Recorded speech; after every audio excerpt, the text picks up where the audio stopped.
Now let's talk about the 7 rules pro-native advertisers live by. Break these rules at your own risk. I asked all of my friends who are spending over $50,000 a month what their top rules were that I should include in this course. This is the stuff that comes from just thousands and thousands of dollars of real world experience and almost cannot be bought, but technically you just bought it. So let's get started. Number 1, always use blacklists when running an interest or RON campaign. RON stands for run of network. When you're using these broad discovery type campaigns, it's important to use blacklists because the blacklists are going to filter out the known fraud that's out there. Look, there's no way of getting around fraud. Really using blacklists is a way of doing it. There's still going to be some that comes up because there's new websites created every single day. These fraudsters, that's what they do. They just create new. As they get blacklisted, they create more and more. But using these blacklists will help you eliminate the bulk of fraud from your campaigns. If you're not using these blacklists, you're going to be paying a lot more. And sometimes this is the difference between having a wildly profitable campaign or a campaign that made no money at all.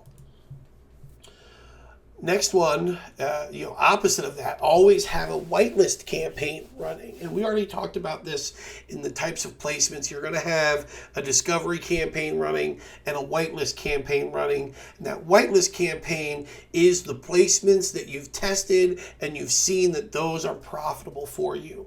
Make sure you always have one of those running. The other thing about the discovery campaign always running is it will help smooth out your ROI because those are usually going to be your profitable campaigns, and then the discovery ones will sometimes not be profitable, and so it helps to kind of balance things out. Rule number 3, test images first and then test copy. The images are going to do the bulk of the work, as we discussed. It's what's really going to have the stopping power. Once you've found good images, then start making tweaks to your copy. And those tweaks might be changing one word or adding a question mark at the end, little small things. Number 4, for Taboola and Outbrain, you must request top tier traffic from your reps. By default, all self-serve accounts, what most of us are using, you will your default into the wild, like the second tier traffic. That's just second tier traffic doesn't mean bad traffic. So let me start with that first of all. It's just everything.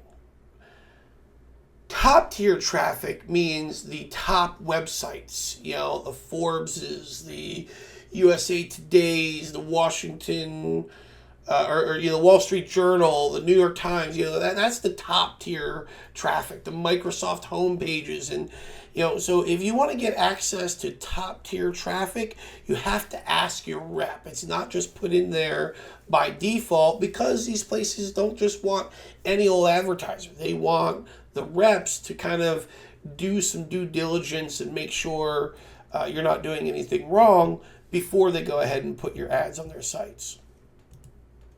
Number 5, use dynamic insertion in your ads whenever possible. Now, if you've ever seen an ad, usually a lot of auto insurance companies do this, real estate companies do this often, and so you'll notice an ad that says something like, your city insurance rates going up, and you're like, wow, how did they advertise to my city? Well, they're not just advertising to every city. You could do that, but that would be a lot to handle. What they're doing is they're dynamically inserting the relevant details into your ads. In my other courses, we talk about how relevance increases conversions. And by other courses, I'm talking about Media Buying Masters.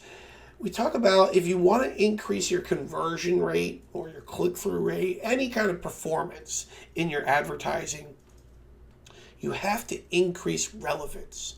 The more relevant the ad is to the audience, the higher your click-through rate's going to be. The more relevant your landing page is to the ad, the higher your conversion rate's going to be. Relevance is the one thing that if you increase relevance, it will increase results all the way through your funnel. So whenever you have the ability to use dynamic insertion, do so. Number 6, MGID is one of the best native ad networks that no one talks about.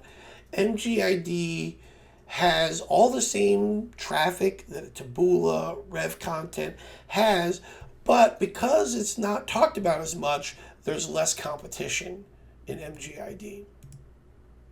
Number 7, don't reinvent the wheel. Use what's already working. What I mean by that is look and see, spend your time. Like, if you're really going to do this, you're going to be doing this more than a week. If you're thinking you're just going to try this for a week or two, then chances are you're never going to have success with this anyways. And we'll talk about that when we start talking about expectations and what you should be doing month 1, 2, 3.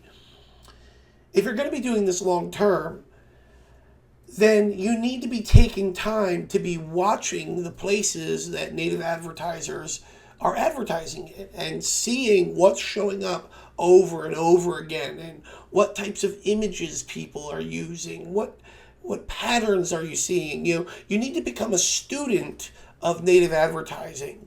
So that's what I mean by don't reinvent the wheel. Use what's already working. Those are the 7 must-haves of native ads. Use Blacklists. Always have a whitelist campaign. Test your images first.